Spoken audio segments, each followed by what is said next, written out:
Ang hirap pala, no, kapag na-hospital ka bigla-bigla o kaya bigla ka lang nagkasakit, tapos wala kang ipon. Mahirap.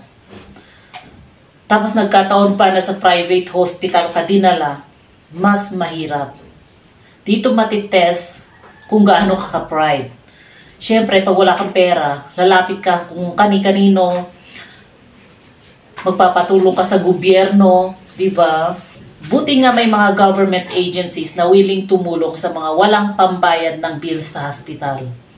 Pero hindi ganun kadali kasi marami kayong hihingi ng tulong sa gobyerno. Kaya naisip ko na hindi kailangan talaga may ipon. May ipon ang bawat Pilipino, bawat tao para kung sakali man na ikaw ay ma-hospital or isang miyembro ng pamilya ang ma-hospital, at least hindi ka karagdagang burden sa government, di ba? Kasi nga syempre marami tayong hihingi ng tulong. Araw-araw maraming humihingi ng tulong financial sa government.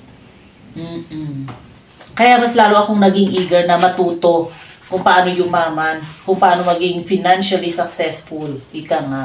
Buti nga lang may mga ganitong libro na nabibili sa online para sa mga taong gustong matuto kung paano maging successful or paano yumaman, paano maging successful sa business, paano maging financially successful, ganun, di ba? Kaya maganda rin na sinasali natin yung mga ganitong libro sa mga binabasa natin. At kung mahilig ka magbasa ng libro, tapos alam mong kailangan mo yung mga ganitong klase ng book, maganda ito. Secrets of the Millionaire Mind. Mastering the Inner Game of Wealth.